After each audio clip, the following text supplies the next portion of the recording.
ఏలా లోయలో గాతువాడైన గొలియాతు ఫిలిస్తీయుల తరపు నుంచి వచ్చి దాదాపు 40 రోజులు ఇశ్రాయేలు సైన్యాన్ని తిరస్కరిస్తూ, సౌలు రాజును తిరస్కరిస్తూ, దేవుని ప్రజల ముందు సవాలు విసురుతూ 40 రోజులు వాడు ఇబ్బంది పెడతా వచ్చినటువంటి విషయం. 40 రోజులైనా ఏ సమాచారం లేదు. యుద్ధం జరిగిందా, జరగలేదా, ఆగిందా, అసలు ఏం జరిగింది నాకు తెలియటం లేదని యెషయి తన 3 కుమారులు యుద్ధ భూమిలోకి వెళ్ళినందున వారికి ఏమైందో తెలియలేదు. ఇప్పుడున్నటప్పుడు ఫోన్లు లేవు, వీడియో కాళ్ళు లేవు, ఆడియో కాళ్ళు లేవు, ఏమీ లేవు. కనీసం రేడియోలు లేవు, టీవీలు లేవు. మనిషి పోతే కానీ మ్యాటర్ తెలియదు. అందుకని తన చిన్న కుమారుడైన దావీదును పిలిచి యుద్ధంలో అసలు ఏం జరిగింది, యుద్ధం జరిగిందా లేదా, ఏమైంది, అన్నలకి ఏమన్నా అయిందా, అన్నలు క్షేమంగా ఉన్నారా, వెళ్ళి కనుక్కొనిరా నాయనా అని తన చిన్న కుమారుడైన దావీదుని పంపుతాడు. దావీదు సరిగ్గా యుద్ధ భూమికి చేరేసరికి గాతు వాడైనటువంటి గొలియాతు దేవుని ప్రజల్ని తిరస్కరిస్తూ, దేవుని తృణీకరిస్తూ పలికిన మాటలు దావీదు చెవినబడ్డాయి. కరెక్ట్గా ఆ టైంలోనే దావీదు ఎంటర్ అయ్యాడు అక్కడికి. బాగా వినండి. దేవుని పాదాల దగ్గరకు వచ్చి మనం ప్రార్థన చేసి, దేవా నాతో మాట్లాడు అన్నప్పుడు ఖచ్చితంగా దేవుడు మాట్లాడతాడు. ఆ విషయంలో మనకి సీరియస్నెస్ ఉండాలి. ఏముందిలే, శుక్రవారం కూటం జరుగుతుంది, ఏదో 4 ముక్కల వాక్యం విందాం అని ఎప్పుడు అలాంటి దరిద్రపు మనసుతో వినొద్దు. దేవా నాతో మాట్లాడు, నువ్వు మాట్లాడితే నేను బ్రతుకుతా, నా కర్తవ్యం బోధించను, నువ్వు దేవుడిని అడిగావు, దేవుడు ఖచ్చితంగా నీ ప్రార్థనని సీరియస్గా విన్నాడు, నీతో మాట్లాడతాడు. నువ్వు ఆయనకు అందుబాటులోకి వచ్చిన టైం ఇది, దీన్ని ఖచ్చితంగా ఆయన వినియోగించుకుంటాడు. కాబట్టి దయచేసి దేవుని మాటల్ని ఫస్ట్ సీరియస్గా తీసుకోండి, తేలిగ్గా తీసుకోవద్దు. ఓకే, అందరు కలిసి స్తోత్రం చెప్పండి ఒకసారి.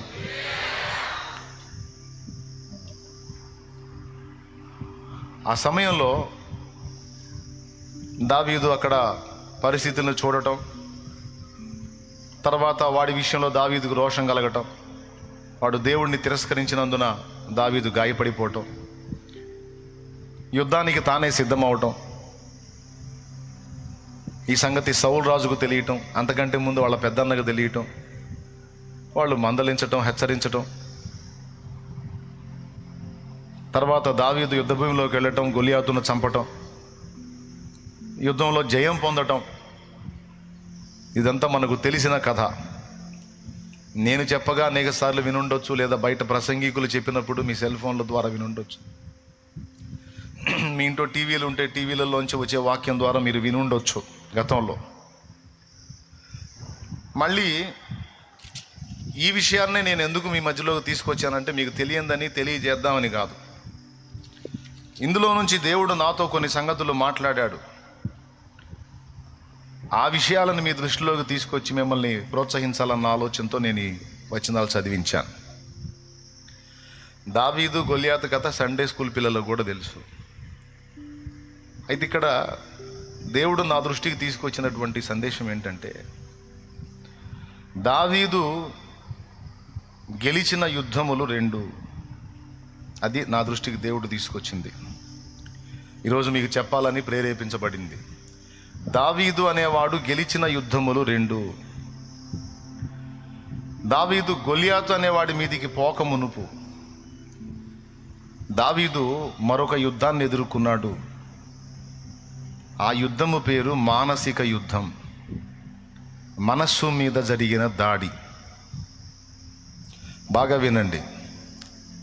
దావీదు 2 యుద్ధాలు గెలిచాడన్నాను. వాటిలో మొట్టమొదటి యుద్ధము మనస్సు మీద జరిగిన యుద్ధము.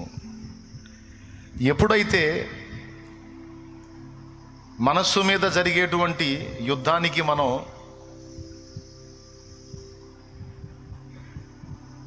ఢీకొని గెలవగలుగుతామో, అప్పుడు మిగిలిన అన్ని విషయాలలో మనం జయం పొందుతాం. భౌతికమైన విషయాలలో మనం జయం పొందక మునుపు మన మనస్సు మీద జరిగేటువంటి దాడి, మనస్సు మీద జరిగే యుద్ధములో మనం ఫస్ట్ గెలవాలి. బయట మన కనబడేటువంటి యుద్ధంలో శత్రువులు మన శరీరం మీద దాడి చేస్తారు. ఇప్పుడు మొన్న కాశ్మీర్ దగ్గర యుద్ధం జరిగింది. భౌతికంగా దాడి చేశారు, చంపారు కొంతమంది సైనికుల్ని. భౌతిక యుద్ధం, శరీరం మీద శరీరం అటాక్ చేయటం. ఈ యుద్ధానికంటే ముందు మనస్సు మీద జరిగేటువంటి యుద్ధం ఒకటి ఉంది. దానికి శత్రువు కనబడడు, ఆయుధాలు కనపడవు. శత్రువు కనబడడు, ఆయుధాలు కూడా కనపడవు, కానీ మనల్ని డిస్టర్బ్ చేస్తాయి. ఈ మనస్సు మీద జరిగేటువంటి యుద్ధం ఎంత కీలకం అంటే, భక్తులందరికీ ఇది తప్పలేదు, యేసయ్యకు కూడా ఇది తప్పలేదు. దీన్ని మానసిక యుద్ధం అంటారు. ఒక శరీరము డ్యామేజ్ అవ్వాలంటే, రోగగ్రస్తం కావాలంటే ముందు మనస్సులోనే బలహీనత స్టార్ట్ అవుతుంది. ముందు మనస్సులో బలహీనత స్టార్ట్ అయిన తర్వాత శరీరంలోకి వస్తుంది. చాలా బాగా పరిగెత్తితే మనకు రొప్పు, ఆయాసం, చెమటలు పట్టడం అనేవి ఉంటాయి. కానీ నువ్వు ఏసీ గదిలో కూర్చొని ఫ్యాన్ కింద కూర్చున్నా సరే, ఒక టెన్షన్ కలిగించే మాట విన్నప్పుడు నువ్వు పరిగెత్తకుండానే నీకు రొప్పు వచ్చింది, పరిగెత్తకుండానే చెమట్లు పడతాయి. అవునా కాదా? ఎంతమంది ఒప్పుకుంటారు? నువ్వు ఏసీ గదిలో కూర్చో, ఫుల్ ఏసీ పెట్టుకున్నా సరే, ఎవడన్నా సడన్గా వచ్చి నువ్వు టెన్షన్ పడే వార్త, చాలా ఇబ్బందికరమైన వార్త నీకు చెప్పాడు అనుకో, ఆటోమేటిక్గా నువ్వు పరిగెత్తకపోయిన రొప్పు వచ్చిద్ది, గుండె దడ పెరిగిద్ది, గుండె వేగం పెరిగిపోయిద్ది, ఆటోమేటిక్గా చెమటలు పట్టేస్తాయి ఏసీ గదిలో ఉన్నా. అదేంది, నీ శరీరం శ్రమ పడలేదుగా? శరీరం కూర్చొని హాయిగా చల్లగా ఉంది కదా, ఎందుకని చెమటలు పట్టిందా, ఎందుకని గుండె దడ వచ్చింది, ఆయాసం వచ్చింది అంటే అంతర్గత అవయవాలు తీవ్రంగా స్పందించాయి. అలా అవి స్పందించడానికి కారణం మనస్సు. అర్థమైందా? ఏంటిది? అంటే మనస్సులో జరిగేటువంటి మార్పుల వల్ల శరీరంలో కూడా మార్పులు వస్తాయి అనేది ఒక వాస్తవిక సత్యం. మానసిక శాస్త్రవేత్తలు కనుగొన్న రహస్యం అది. మనస్సులో జరిగేటువంటి చర్యల ఫలితంగానే మన శరీరంలో చాలా వరకు మార్పులు జరుగుతాయి. మన శరీరం ఆరోగ్యవంతంగా, తేజవంతంగా ఉండాలంటే ముందు మనస్సు దృఢంగా ఉండాలి, మనస్సు నిర్మలంగా ఉండాలి, మనస్సు ప్రశాంతంగా ఉండాలి. ఇప్పుడు మానసిక వికలాంగులు అంటారు, వాళ్ళకి మనసు చెదిరిందనుకో మెంటల్ ఎఫెక్ట్ వచ్చింది, అప్పుడు శరీరాన్ని వాళ్ళే గాయపరుచుకుంటారు. మనసు దృఢంగా ఉందనుకో ఆటోమేటిక్గా అన్ని లైన్లో ఉంటాయి. వాస్తవమేగా? కాబట్టి మనకు జరిగేటువంటి పోరాటాలు లేదా మనకు ఎదురయ్యే పోరాటాలు, మనం చేసే యుద్ధాలు రెండు రకాలు. చాలామంది భౌతికంగా జరిగే యుద్ధాన్నే లక్ష్య పెడతారు, గుర్తించగలుగుతారు, కానీ మానసికంగా మన మీద జరిగేటువంటి దాడుల విషయంలో చాలామంది ఆలోచన చేయరు. కానీ దేవుడు తన ఆత్మ ద్వారా మనకు అనుభవాలు చూపించి అవి నేర్పించకపోతే మనం ఖచ్చితంగా దెబ్బతింటాం. కాబట్టి ఇందులో ఫస్ట్ పాయింట్లో మనం గుర్తించాల్సిందంటే మానసిక దాడి, మానసిక యుద్ధం, మనస్సును దెబ్బగొట్టేటువంటి విధానం. సామెతల గ్రంథంలో ఒక మాట అంటాడు, తన మనస్సును అణుచుకోలేని వాడు ప్రాకారము లేని పురము వంటి వాడే అంటాడు. సామెతల గ్రంథంలో ఆ మాట ఉందని మీకు తెలుసా? తన మనస్సును అణుచుకోలేని వాడు ప్రాకారము లేని పురము వంటి వాడే అంటే, ప్రాకారము లేని పురము మీదికి ఏ శత్రువైనా దాడి చేస్తాడు. ఆ పురాన్ని నాశనం చేయొచ్చు ఎప్పుడైనా అటాక్ చేసి, ఎందుకంటే దానికి ప్రాకారము లేదు, భద్రత లేదు. సో మనస్సుని కంట్రోల్ చేసుకోకపోతే అలాంటి పరిణామాలు ఎదురవుతాయి. కాబట్టి మనస్సు కీలకం, మనస్సు ముఖ్యం. చూడండి సామెతలు 25:28 బైబిల్ ఉంటే తీయండి, నోట్ చేసుకోండి.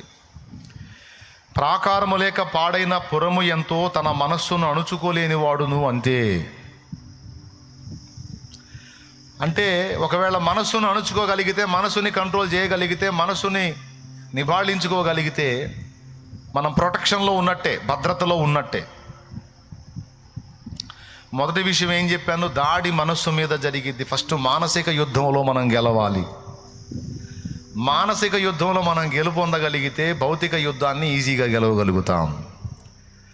మానసిక యుద్ధాన్ని మనం ఓడిపోయామంటే భౌతికంగా కూడా మనం ఓడిపోతాం. ఓకే, కాబట్టి మానసిక యుద్ధంలో మనం ముందు గెలవాలి అనే పాయింట్ మీకు అందిస్తున్నాను.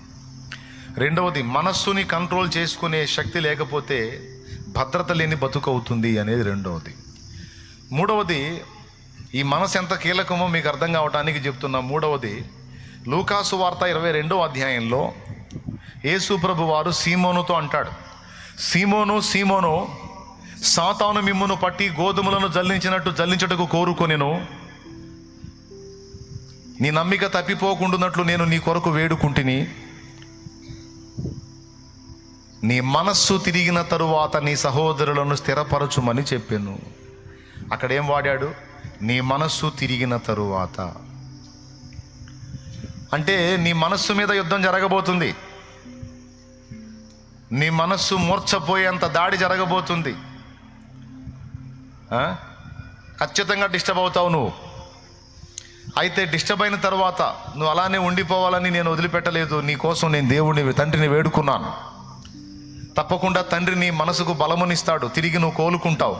నీ మనసు తిరుగుతుంది. మళ్ళా తిరిగినప్పుడు నీ సహోదరులను కూడా స్థిరపరిచే బాధ్యత నీదే అని చెప్పాడు. ఇక్కడ సీమోనుకు ముందే చెప్పాడు, నీ మనస్సు మీద యుద్ధం జరిగిద్ది, నువ్వు డ్యామేజ్ అవుతావు, తిరిగి కోలుకుంటావు అని. ఈయన పేతురు ఏమన్నాడు? మీరు మారు మనస్సు పొంది మీలో ప్రతివాడు యేసునామమున బాప్తిస్మం పొందండి. అక్కడ పేతురు ఏం చెప్పాడు? మారు మనసు పొందండి అని చెప్పాడు. మారాల్సింది కూడా మనస్సే, మార్పు చెందాల్సింది మనస్సే, అణుచుకోవాల్సింది మనస్సే, తిప్పుకోవాల్సింది మనస్సే. ఫస్ట్ గెలవాల్సింది మానసిక యుద్ధంలోనే అనే 4 సంగతులు మీకు తేటగా చెప్పా, సూటిగా సుత్తి లేకుండా. స్తోత్రం, పెద్దగా చెప్పండి. అవునా?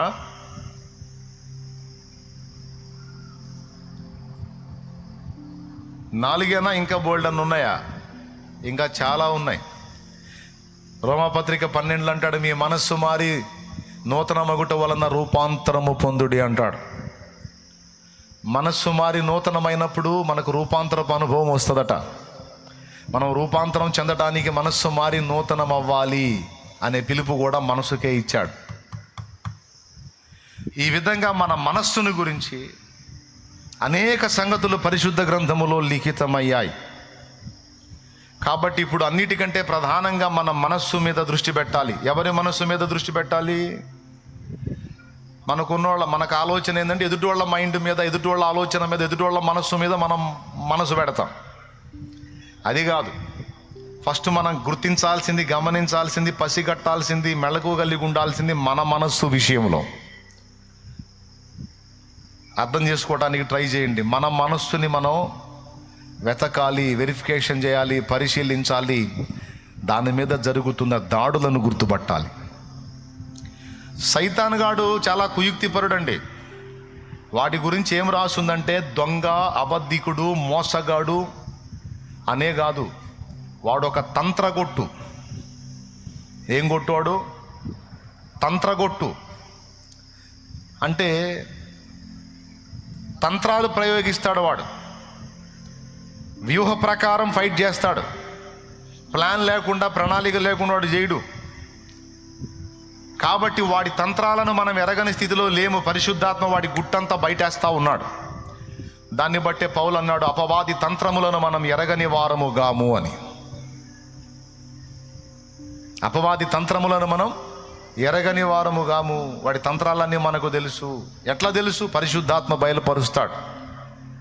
అలా వాడు ఉపయోగించేటువంటి తంత్రాలలో ఈరోజు ఒక కీలకమైన విషయం మన మనస్సును గుర్చినది. దీన్ని మీరు జాగ్రత్తగా వినండి. ఇంటికి వెళ్ళి కూడా మళ్ళీ ఒకసారి లైవ్ పెట్టుకొని వినండి. కనీసం 2-3 సార్లు వింటే కానీ హృదయానికి ఎక్కనటువంటి విషయం ఇది. ఇతరులకు కూడా తెలియజేయండి. అవసరం ఇది. అందుకే నేను ఇంతగా చెప్తున్నాను. శత్రువు మనస్సు మీద దాడి చేస్తాడు, ఫస్ట్ ఆ దాడిని ఎదుర్కోవటానికి మనం సిద్ధంగా ఉండాలి అనే మీకు దావీదు కథ చూపించా. దావీదు కథలో 3 రూపాల్లో దావీదు మనస్సు మీద యుద్ధం జరిగింది. 3 రూపాల్లో దావీదు మనస్సు మీద యుద్ధం జరిగింది 3 రూపాల్లో. ఒకటి తన అన్నయ్యగు ఏలియాబు ద్వారా, రెండవది రాజగు సౌలు ద్వారా, మూడవది గొల్యాతు ద్వారా. 3 విధాలుగా దావీదు మనస్సు మీద యుద్ధం జరిగింది. ఫస్ట్ అందులో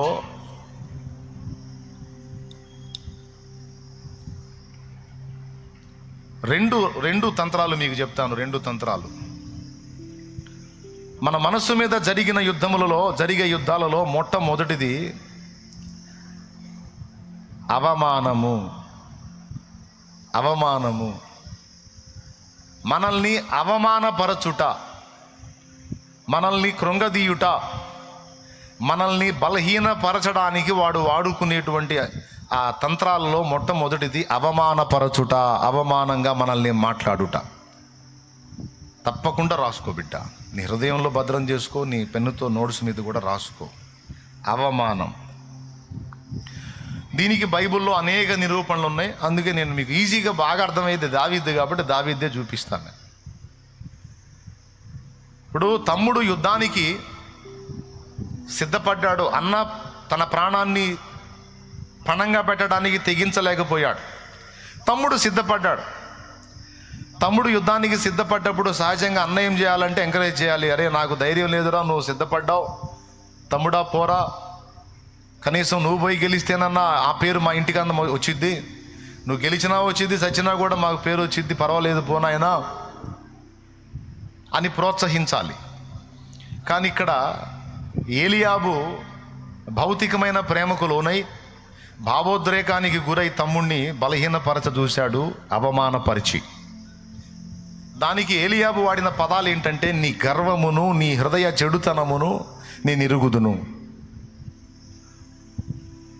తమ్ముడిని ఏమని మాట్లాడుతున్నాడంటే, కృంగదీయటానికి, వాడు యుద్ధానికి పోకుండా ఆగుతాడేమో అని ఇట్లాంటి పదాలు వాడుతున్నాడు.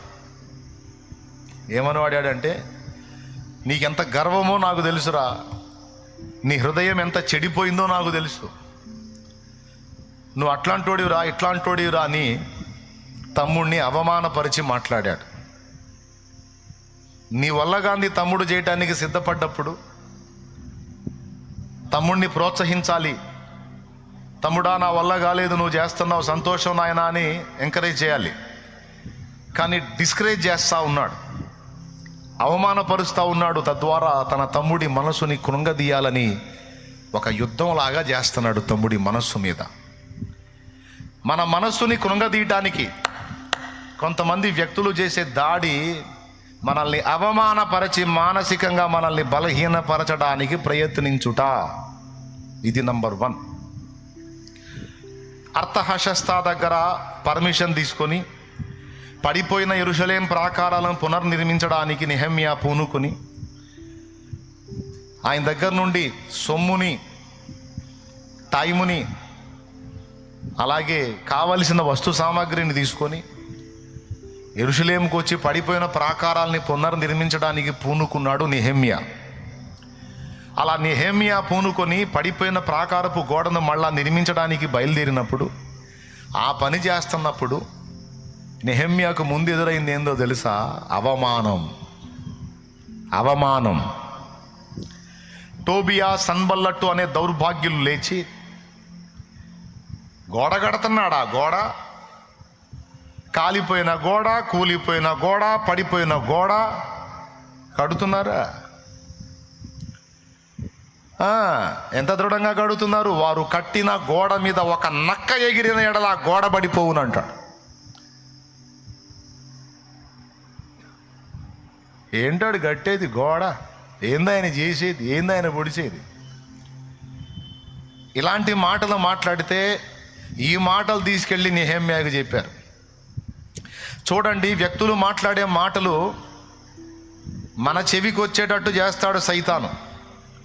వ్యక్తులు అన్న మాటలు మన హృదయానికి, మన చెవికి, మన మనసుకు చేరవేస్తాడు. అది ఏదో రూపంగా. ఇక అది విన్న కాడ నుంచి ఈ మనసు దృఢంగా లేనటువంటి వాళ్ళు, ఈ మనసుని కాస్త అణుచుకునే శక్తి లేనటువంటి వాళ్ళు వెంటనే కృంగిపోయి, నీరసించిపోయి, నిరుత్సాహానికి వెళ్ళిపోయి, దిగజారిపోయి ఫైట్ మానేస్తారు, పోరాటం ఆపేస్తారు. ఇక చివరికి ఎలా అయిపోతారంటే, నా కష్టాన్ని ఎవరూ గుర్తించకపోగా అందరూ నన్ను అవమానపరుస్తున్నారు, నన్ను అవమానంగా మాట్లాడుతున్నారు, నన్ను ఎట్లా అంటున్నారు అట్లా అంటున్నారు, అసలు నేను ఎందుకు బతకాలి, సస్తే పోయిద్ది కదా అని వెంటనే మనోళ్ళు ఫైనల్గా పోయేది సావుకాడికి. ఎందుకు సావాలనుకున్నారు? అవమానం ఎదురైందంట. అప్పివలసినోడు తిట్టాడంట, అవమానం ఎదురైందంట. భర్త తిట్టాడంట, అవమానం ఎదురైందంట. భార్య తిట్టిందంట, అవమానం ఎదురైందంట. తల్లిదండ్రి తిట్టారంట, అవమానం ఎదురైందంట. పక్కోడు నవ్వాడంట, అవమానం ఎదురైందంట. పక్కోడు ఏడిచాడంట, అవమానం ఎదురైందంట. కాబట్టి ఇన్ని రకాలుగా అవమానం ఎదురైంది కనుక ఇంకా నేను చచ్చిపోతే పోయిద్ది. వాడి తంత్రం చూడండి. ఒక మాటతో నిన్నెట్లా కొట్టేస్తున్నాడో వాడు చూడు. వెధవ ఒక మాటను ఉపయోగించి నీ నరాల వీక్నెస్ని వాడు తెప్పిస్తున్నాడు చూడు. ఎంత సామర్థ్యం ఉన్నా, ఎంత టాలెంట్ ఉన్నా, ఎంత సమర్థుడైన నిన్ను ఒక వెధవగా చేసి నిలబెట్టి నీ అంతటా నువ్వే చచ్చేటట్టు నీకు ఆలోచనలు వచ్చే విధంగా సైతాను కుట్ర చేస్తున్నాడు. చెవులు గలవారు ఆత్మస్వరం ఇందురుగాక. దానికి వాడు ఎక్కడెక్కడ ఎవడెవడు వాగిన వాగుళ్ళన్నీ నీ మనసుకు చేరవేస్తూ ఉంటాడు. అది వ్యక్తుల ద్వారా కావచ్చు, వస్తువుల ద్వారా కావచ్చు, ఏ విధంగానైనా. అయితే ఇక్కడ నెహెమ్యాను చూసినా, దావీదును చూసినా, దానియేలును చూసినా, యోసేపును చూసినా, వీళ్ళందరి మీద మానసిక యుద్ధం జరిగింది ముందు. బైబిల్లో ఇంకా భక్తులందరూ వీళ్ళందరినీ పక్కన పెడితే మన టాప్ హీరో, మన హీరో ఎవరో? నెంబర్ 1లో నోరు తెరిచి పెద్దగా చెప్పండి. నోట్లో కొనుక్కుంటారు.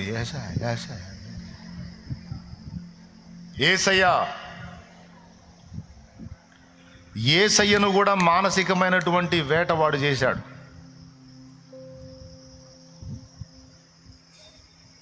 యేసయ్యను కూడా అడుగడుగున శాస్త్రుల రూపంలో, పరిసయ్యుల రూపంలో, సద్దూకయ్యుల రూపంలో, యూదుల రూపంలో 4 విధాలుగా యేసు ప్రభుని అవమానపరిచే మాటలు మాట్లాడుతూ, ఆయన్ని హేళన చేస్తూ, అవమానపరుస్తూ, తృణీకరిస్తూ చాలా డిస్టర్బ్ చేశారు. మనం జాగ్రత్తగా యేసయ్య లైఫ్ని చదివితే అర్థమైద్ది మనకి ఈ సంగతి. అబ్బా, మానసికంగా ఆయన్ని కూడా చాలా వేటాడారు కదా అనిపిస్తుంది.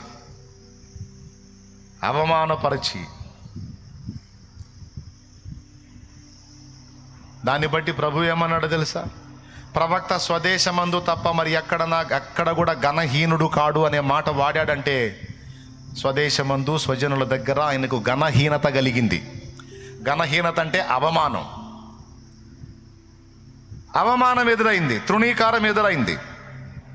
సో సైతానుగాడు వాడే తంత్రాలలో మొట్టమొదటిది అవమానపరచుట. ఈరోజు కేవలం నాకు అవమానం జరిగిందని సచ్చినోళ్ళు చాలామంది ఉన్నారు. అప్పుల పాలయ్యాను తలా ఒక మాట అందరూ నాకు అవమానమైందని ఊరేసుకున్నోళ్ళు ఉన్నారు. అందరూ నన్ను అవమానపరిచారు, తలో ఒక మాట నన్ను మాట్లాడారు, ఎవరు నన్ను అర్థం చేసుకోలేదని సచ్చినోళ్ళు ఉన్నారు. నా కొడుకు నన్ను అవమానపరిచాడు, నా కూతురు నన్ను అవమానపరిచిందని సచ్చిన తల్లులు తండ్రులు ఉన్నారు. బాయ్ ఉన్నారా లేరా? నా బంధువుల్లో, నా చుట్టపక్కల్లో నాకు అవమానం జరిగింది, నేను ఎందుకు బతకాలని సచ్చిన వాళ్ళు ఉన్నారు. నా పిల్లలు నన్ను ఇట్లా అన్నారని చచ్చిన తల్లిదండ్రులు ఉన్నారు. నా తల్లిదండ్రి నన్ను తిట్టారు, నన్ను అవమానపరిచారు, నా ఫ్రెండ్స్ ముందు నా పరువు పోయేటట్టు చేశారు అని సచ్చిన పిల్లలు ఉన్నారు. ఎందుకు అలా అయ్యారు? అవమానం. మనకేమనిపిస్తుంది? అవమానం అంటే ఏముందిలే అనిపిస్తుంది. కానీ అది మన అనుభవంలోకి వచ్చినప్పుడు దాన్ని జీర్ణించుకోవటం మన మనసుకు చాలా కష్టం.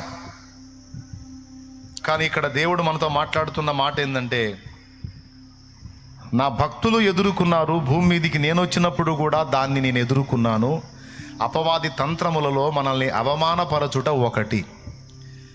ఆ వ్యాఖ్యలు మన మనసుకు వచ్చేటట్టు చేసి తద్వారా మనసును కృంగదీసి మనల్ని పనికి రాకుండా చేయటం వాడి తంత్రం. ఓయ్ స్తోత్రం చెప్పు, చెప్పు, గట్టి చెప్పు. జాగ్రత్తగా విను, తీసుకో, మైండ్లోకి, హృదయంలో తీసుకో. ఈరోజు చెప్పే ఈ సందేశం పోగొట్టుకున్నారా చాలా దెబ్బతింటారు.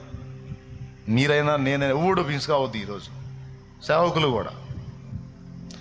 మొదటిది ఏం చెప్పాను? అవమానం. అన్ని ఆ అక్షరం మీదే చెప్తా, జాగ్రత్తగా వినండి. కాబట్టి ఇక్కడ మనం గమనించాల్సింది, ఎవడైనా నిన్ను అవమానపరుస్తున్నాడు అంటే సైతానుగాడు నిన్ను గలిబిలి చేస్తాడు. నువ్వు చేయాల్సింది ఏంటంటే అవమానమును లక్ష్య పెట్టవద్దు. అవమానమును లక్ష్య పెట్టవద్దు, లక్ష్య పెట్టొద్దు, పట్టించుకోవద్దు. దాన్ని దులిపివేయి. దాన్ని తీసుకున్నావా, వికెట్ ఎగిరినట్టే, నీ వికెట్ అవుట్. అవమానం ఎదురైందా, ఛాలెంజ్గా తీసుకో, ఛాలెంజ్గా తీసుకో, సవాల్గా తీసుకో, రోషం తెచ్చుకో. దాన్ని బట్టి నీ మనసును ఇంకా రేపుకో, కానీ దాన్ని చూపించి నీ మనసును కృంగదీసే సైతానుకు మాత్రం ఛాన్స్ ఇవ్వద్దు. ఓకేనా? ఏం చేస్తావు? అవమానం ఎదురైతే నీకు దాన్ని తీసుకొని కృంగిపోతావా, ఛాలెంజ్గా తీసుకొని రేగుతావా? దావీదు ఏం చేశాడో తెలుసా? తన అన్న తనను అవమానపరిచి నలుగురిలో మాట్లాడిన మాట, పెద్దన్న ఏలియాబు పలికిన మాట, నీ గర్వము, నీ హృదయపు చెడుతనం, నాకు తెలుసురా, యుద్ధం చూడటానికేగా నువ్వు వచ్చింది అని నలుగురిలో పట్టుకొని అట్ట మాట్లాడితే తమ్ముడికి అవమానం కదా. ఏం గర్వం చూసావన్నా నా దగ్గర? ఏం చెడిపోయింది నా హృదయం? ఎక్కడ నువ్వు తేడా చూసి ఈ మాట మాట్లాడుతున్నావు అనాలి. ఏమనలా,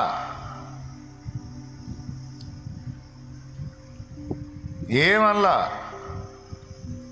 ఏమంటిని? నిన్ను మాట మాత్రము కదా పలికి తిని, ఏం చేశాను, నేనేం పోయానా ఏంది, ఊరక నువ్వు అనవసరంగా టెన్షన్ పడి మాట్లాడతావు అని అక్కడ ఆ మాట అని పక్కకు వచ్చి దాన్ని దులిపేసి మళ్ళా ఇంకొక దగ్గరికి పోయి అదే ప్రకారము పలికెను అన్నాడు. అంటే కృంగిపోయాడా లేకపోతే రోషం తెచ్చుకున్నాడా? దయచేసి చెప్పండి, నోరు తెరిచి. మరి ఈరోజు కొంతమంది ఎందుకు, నాకు అక్కడ అవమానం ఎదురైంది, నాకు ఇక్కడ అవమానం ఎదురైంది, నాకు అలా అవమానం ఎదురైంది, నాకు ఇలా అవమానం ఎదురైంది, నేను ఎందుకు బతికుండాలి, నేను చచ్చిపోతే పోయిద్ది కదా అని మీ హృదయంలో మీరు ఎందుకు ఆలోచించుకొనుచున్నారు? మీ మనస్సులో మీరు ఎందుకు ఆలోచించుకుంటున్నారు? నువ్వేం ఆలోచిస్తున్నావో పరిశుద్ధాత్మకు తెలియదా? నువ్వు ఎలా దిగజారిపోయావో దేవుని ఆత్మకు తెలియదా? నువ్వేమనుకుంటూ ఇక్కడికి వచ్చావో, ఏమనుకుంటూ అందులో లైవ్లోకి వచ్చావో, ఏమనుకుంటూ జూమ్లోకి వచ్చావో, నీ హృదయంలో ఏం ఆలోచన ఉందో నా దేవుని ఆత్మకు మొత్తం తెలుసు. నేనేమనుకున్నానో తెలుసు, ఏమనుకుంటున్నానో తెలుసు, నువ్వేమనుకున్నావు, ఏమనుకుంటున్నావు తెలుసు. కాబట్టి బిడ్డలారా, ప్రేమతో చెప్తున్న, రెండు చేతులు నమస్కరించి చెప్తున్నా, దయచేసి వాడు కృంగదీయటానికి నీ మనస్సు మీద యుద్ధం చేస్తాడు. వాడి వాడి వాడి కుట్రకు బలి కావద్దు. యేసయ్య సైతం తన ఎదుట ఉన్న అవమానమును లక్ష్య పెట్టలేదని రాసుంది గ్రంథములో. అవమానమును లక్ష్య పెట్టక అన్న మాట ఎక్కడుందో తీస్తారా? హెబ్రీ పత్రిక, ఏ పత్రికో తీసుకోండి, నేను మంచినీళ్ళు తాగుతా. ఆ లైవ్లో జూమ్లో వచ్చిన వాళ్ళని కూడా చూపిస్తూ ఉంటారా, వాళ్ళు వింటున్నారో శుభ్రంగా నిద్రపోతున్నారో చూడాలని నేను అప్పుడప్పుడు వాళ్ళని కూడా చూపిస్తూ ఉండి, ఇప్పుడు చూపించినట్టు వాళ్ళు ఇప్పుడు నా ముందు ఉన్నారు, అట్లనే వాళ్ళని అప్పుడప్పుడు చూపిస్తూ ఉంటారా, వాళ్ళు కూడా వినాలా.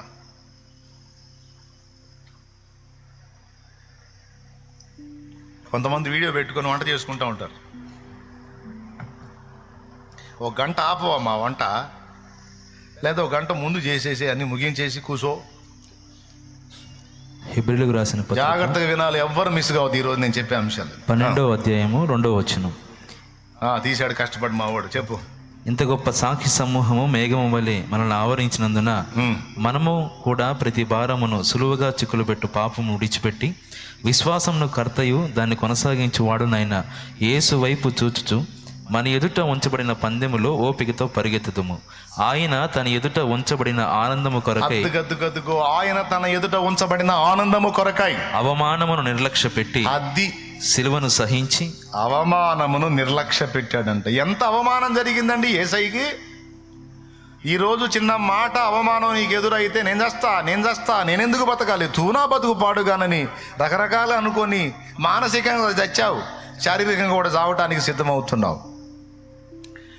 యేసయ్య పొందిన అవమానాలు నువ్వు పొందావా? అసలు ఆయన ఎక్కడ, నువ్వెక్కడ? నెత్తి మీద రూపాయి పెడితే దమ్మిడికి జల్లవు నువ్వు, నేను దమ్మిడికి జల్లను. మన బతుకులియే మనం ఇంత మాటకి ఇంతసేటు లాక్కొని పీక్కొని గందరగోళం అవుతాం. అదే ఆయన సుప్రీం అండి, రారాజు అండి, ఆయన కింగ్ ఆఫ్ కింగ్స్ అండి.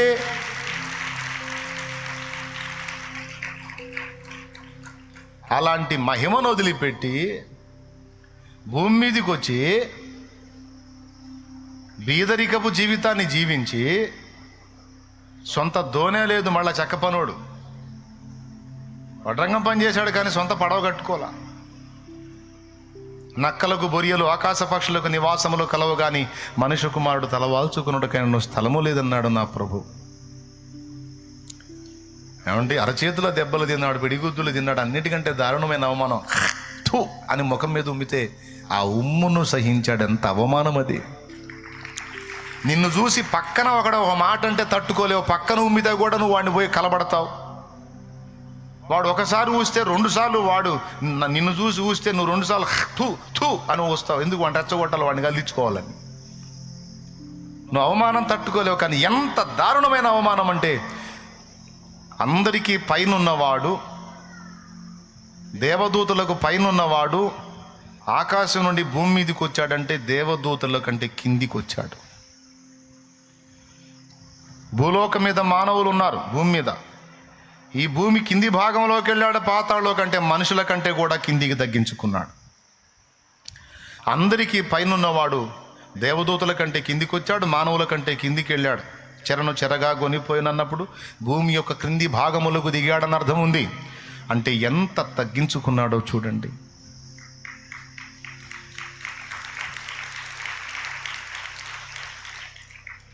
శ్రీమంతుడవో సిరికే రాజు, ప్రార్థించినంతనే కృప చూపువాడవు. శ్రీమంతుడవు సిరికే రాజు, ప్రార్థించినంతనే కృప చూపువాడవు. కడుదీనుడవై మరియసుతుడవై, కడుదీనుడవై మరియసుతుడవై, పశుల పాకలు జన్మించినావా. నాకై ఇంత తగ్గించుకున్నావా, ఎందుకయ్యా యేసయ్యా నాపై ఇంత ప్రేమ, ఎందుకయ్యా యేసయ్యా నాపై ఇంత ప్రేమ. పాపిని నా కొరకు నీకు ఏల సిలువ శ్రమ, పాపిని నా కొరకు నీకు ఏల సిలువ శ్రమ. ఎందుకయ్యా యేసయ్యా నాపై ఇంత ప్రేమ. ఎంత ఉమ్మును సహించాడు, అవమానమును లక్ష్య పెట్టాల, నిర్లక్ష్యపరిచి తన ఎదుట ఉంచబడిన ఆనందము కొరకై అవమానమును నిర్లక్ష్యపరిచి అన్నిటికంటే తగ్గించుకుని ఇప్పుడు అన్ని నామముల కంటే పైనామాన్ని పొందాడు.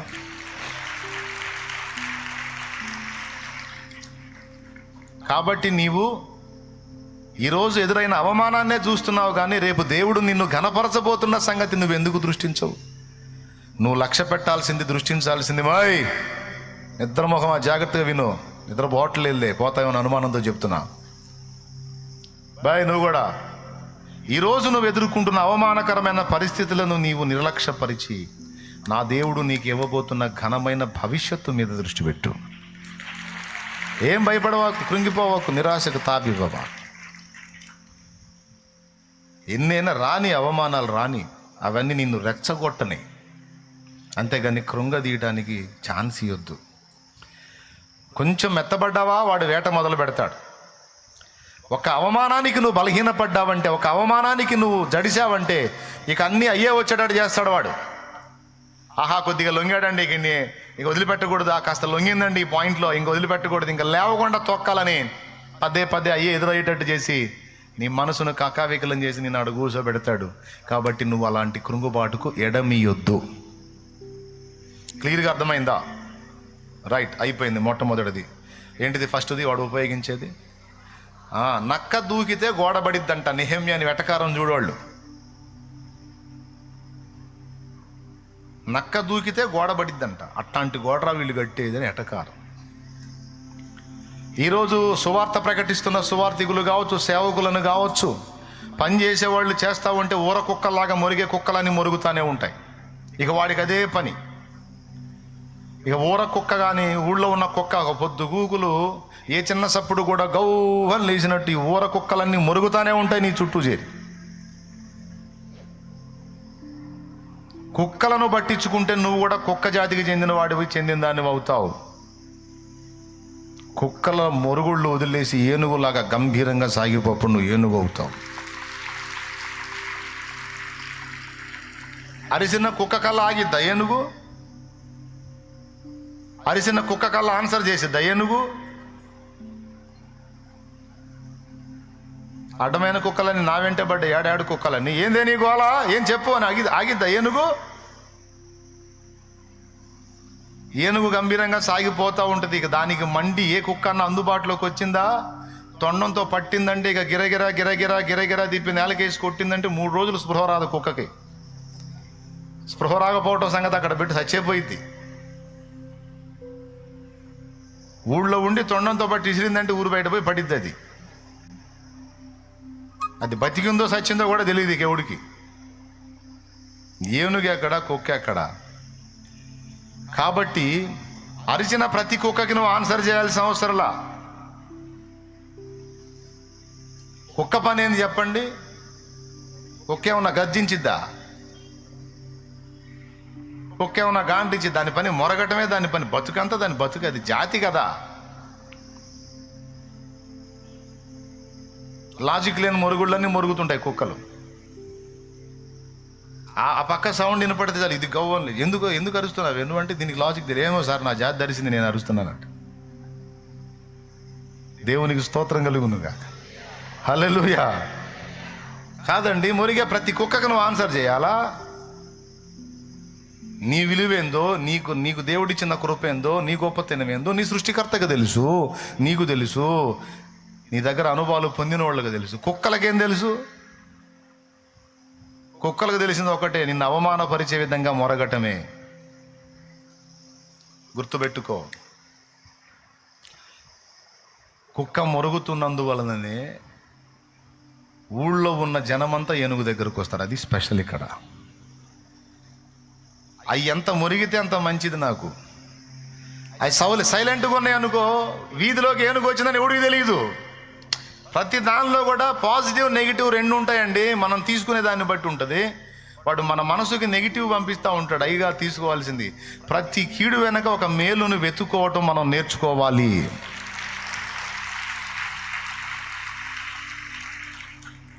ఇప్పుడు ఏనుగు వచ్చింది వీధుల్లోకి, కుక్కలన్నీ సైలెంట్గా ఉన్నాయి. ఎవడికన్నా తెలిసిద్దా ఏనుగు వచ్చిందని? ఎందుకు? ఏనుగు నిశ్శబ్దంగా పోతుంటుంది. మరి ఇప్పుడు పబ్లిసిటీ చేయాల్సింది ఎవరు? దేవునికి స్తోత్రం కలుగును గాక. లాజిక్కా కాదా? ఇక ఆ ధరణ ఊర్లో ఏనుగు ఎంటర్ అయితే బౌ అని లేచి అమ్మో అని, అప్పుడు జనాలంతా ఇందిరా కుక్కలు ఇంతలాను మురుగుతున్నాయి. ఇందిరా ఒక కుక్కను అన్నీ వచ్చి అని ఊళ్ళో వాళ్ళందరూ బయటకు చూసి ఏనుగు కనపడ ఒరే అని అందరూ ఏనుగు ఏనుగు ఏనుగు ఏనుగు ఏనుగు ఊరు మొత్తం గొల్లుమంటది. ఊరు మొత్తం ఏనుగు వైపు చూసేటట్టు చేసింది కుక్కల మురుగుళ్ళే. కాబట్టి ఇప్పుడు ఏనుగు ఆనందపడాలా లేకపోతే మురుగుళ్ళని చూసి కృంగిపోవాలా? మరి ఎందుకండి కృంగిపోతావు? కాబట్టి అవమానమును నిర్లక్ష్యపరచడం నేర్చుకోవాలి. అవమానాలను తృణీకరించటం, వాటిని అధిగమించి బ్రతకటం, రాటుదేలటం నేర్చుకోవాలి.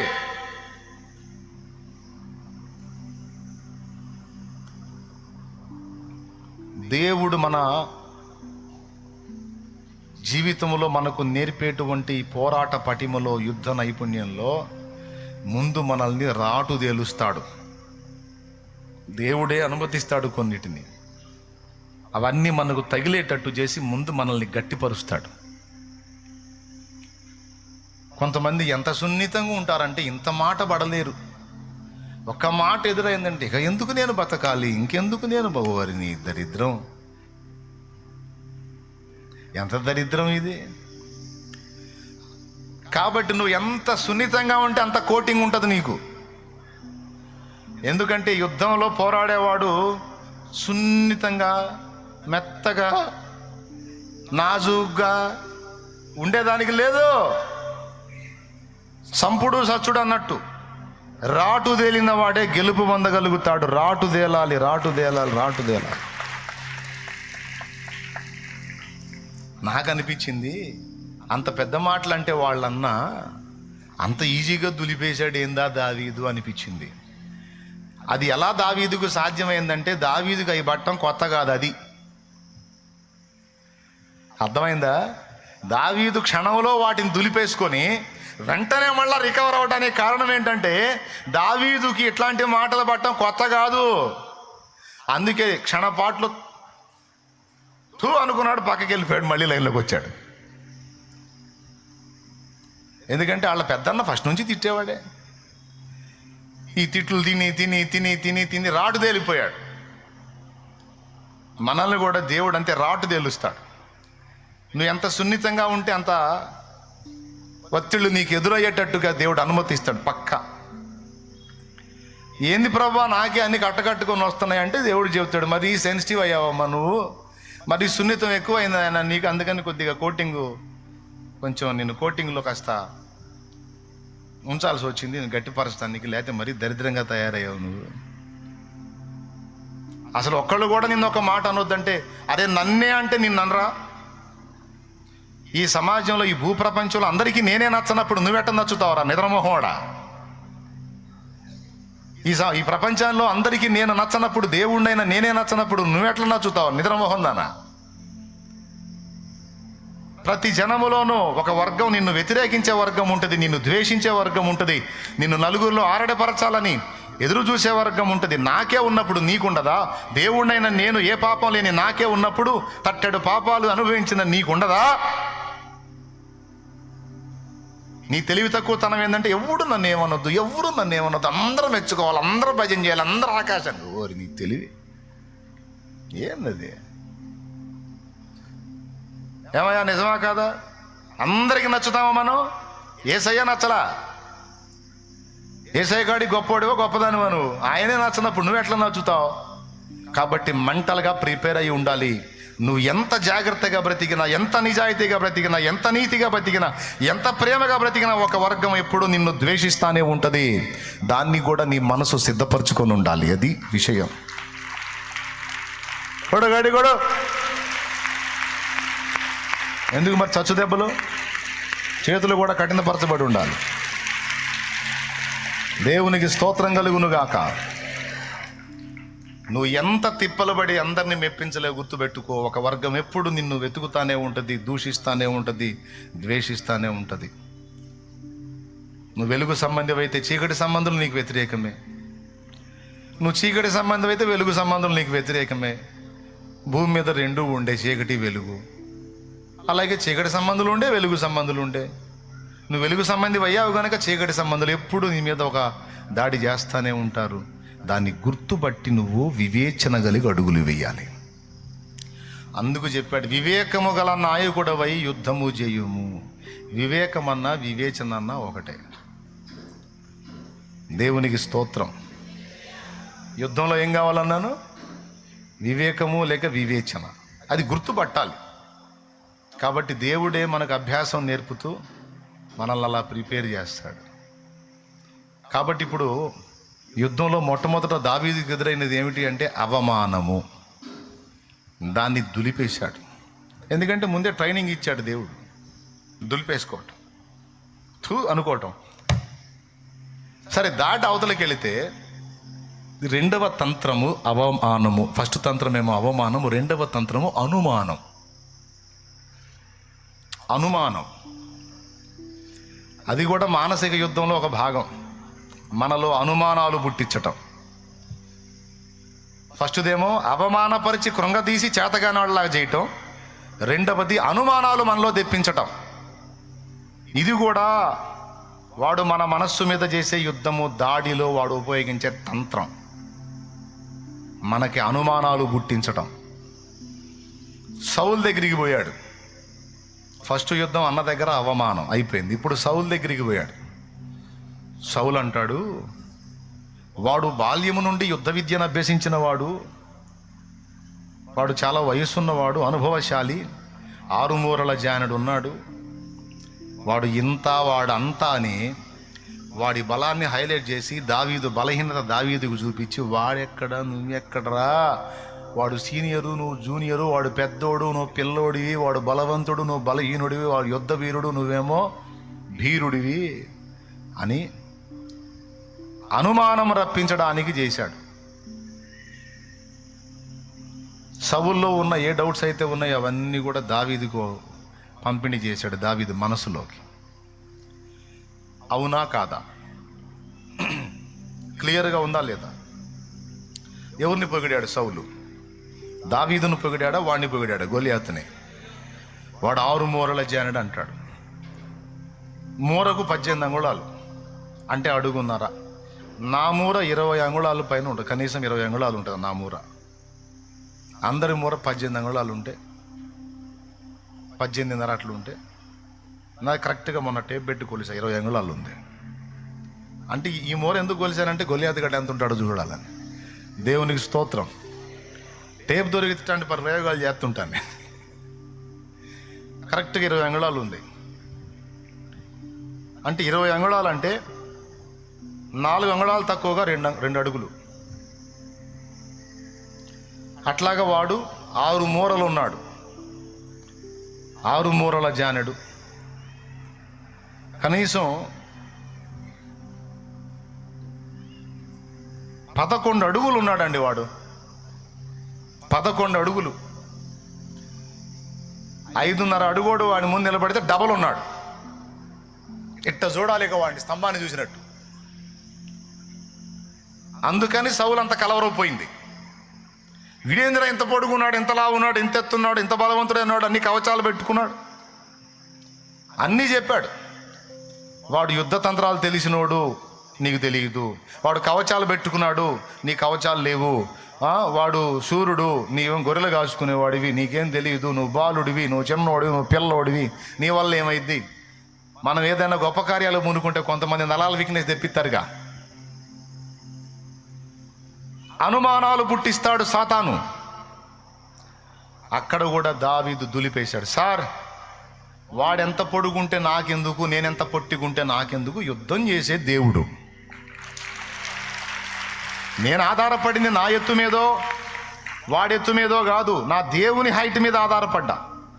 నేను ఆధారపడింది నా బలం మీదో ఇంకొకటి బలం మీదో కాదు, నా దేవుని బలం మీద ఆధారపడ్డా. నేను ఆధారపడింది నా కవచాల మీద, నా భద్రతల మీద కాదు, నా దేవుడే నాకు ప్రాకారం అనుకున్నా. నా జ్ఞానం మీద కాదు సార్, నా దేవుని జ్ఞానం మీద, నా అనుభవం మీద కాదు, నా దేవుని అనుభవం మీద నేను ఆధారపడ్డా. పర్మిషన్ ఇరా స్వామి, నేను పోయి యుద్ధం చేస్తానని చెప్పాడు. అప్పటికి ఇతనికి మనశాంతి లేక, నా కవచాలు దొడుక్కొని ఆయన అన్నాడు. ఆయనేమో 7 అడుగులు ఉంటాడు, ఈయనేమో 6 కూడా ఉండి లేనట్టు ఉంటాడు. 7 అడుగులోటి కవచాలు 6 అడుగులోటికి ఏం సరిపోతాయి? లూజ్ కావు. అవి 2 తగిలిచ్చేసరికి, సార్ ఈ మోసుకొని ఆడికి పోయేసరికి కూలబడతా వద్దు, తీయండి సార్, నాకు సెట్ కాలేదని తీపిచ్చాం. దేవునికి స్తోత్రం. ఏం అవసరం లేదు సార్, నేను పోతా, నీకెందుకు వాడిని వైనం చేస్తాను, నా దేవుడు ఉన్నాడు నాకు తోడుగా, వదిలేసే నన్ను.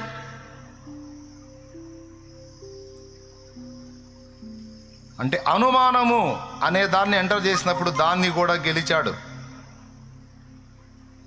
ఫస్ట్ యుద్ధం అక్కడే జరిగింది. తీరా యుద్ధ భూమిలో పోతే వాడంటాడు, వాడు కూడా అనుమానం పుట్టిడానికి, నేనేమన్నా కుక్కను అనుకున్నావు రా, కర్ర తీసుకొని వస్తున్నావు నా మీదికి, నేనేం కుక్కను అనుకున్నావా, నా మీదకి యుద్ధానికి వస్తున్నాడంటే వాడెవడో అనుకున్నావు, నువ్వేందిరా భూమికి జనాలు లేవు, నువ్వు రావటం ఏంది? వాడు చేయాల్సిన మానసిక దాడి వాడు చేశాడు, కానీ వాటిని కూడా జయించి నిలబడ్డాడు. కాబట్టి ముందు మానసిక యుద్ధంలో గెలిచాడు, కాబట్టే భౌతిక యుద్ధంలో ఒకే ఒక్క దెబ్బలో వాడిని కూలగొట్టాడు.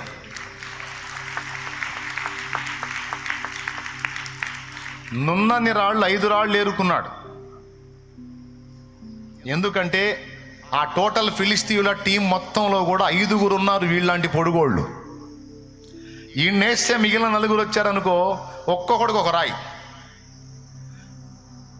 ఒక రాయితో వీడు అయిపోతాడు. ఇక 4 ఉంటారు కదా, వాళ్ళు ఎవడొచ్చే వాడికి ఒక రాయి. 5 తలకాయలు చూశాడు, 5 ఎత్తరులు ఉన్నారు వాళ్ళ సైన్యం మొత్తంలో. కాబట్టి 5కి 5 రాళ్ళు ఏరుకొని సంచిలో పోసుకొని ఇక దిగాడు రంగంలో. ఒక్క రాయే ఎక్కువ, ఈ 2-3 రాళ్ళు అవసరంలా, ఒక్కోడికి ఒక్కో రాయి. దా ఇరండి, దేవునికి స్తోత్రం కలుగును గాక. చెప్పు గట్టి చెప్పు. ప్రియమైన బిడ్డ, మానసిక యుద్ధములో ఎప్పుడైతే నువ్వు గెలవగలుగుతావో,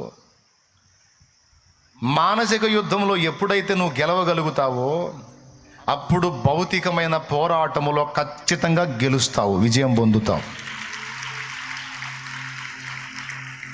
ఆత్మీయ యుద్ధంలో నువ్వు ఎప్పుడైతే గెలవగలుగుతావో, భౌతిక యుద్ధంలో ఈజీగా గెలవగలుగుతావు. అందుకే ముందు నీ మనస్సు మీద జరుగుతున్న దాడులను గుర్తుపట్టి వాటిని తిప్పికొట్టు, నీకు ఎదురులేదు. ఇక ఏమైనా అర్థమైందని చెప్పింది? అర్థం కాకపోయినా చేయగలిగింది ఏం లేదు. ఓకే, ఎదురవుతాయి, వాటితో నువ్వు పోరాడి గెలవాలి. ఫస్ట్ది ఏం చెప్పాను? అవమానం. రెండవది అనుమానం. ఇక మూడవది, ఇది చాలా కీలకమైంది, చాలామంది దీంతో సఫర్ అవుతూ ఉంటారు, ఇది కూడా చెప్పనియండి నన్ను. మూడవది అపరాధ భావం. ఇది కూడా ఆ మీదనే వచ్చింది. అవమానం, అనుమానం, అపరాధ భావం. ఈ అపరాధ భావం అనేది మనందరికీ ఉంటుంది, బాగా వినాలి. నిద్రొచ్చిన వాళ్ళు గట్టిగా స్తోత్రం చెప్పండి. కళ్ళు తెరిచి మీరు చెబుతారు ఎందుకు? మెలకుతున్న వాళ్ళు చెప్పండి.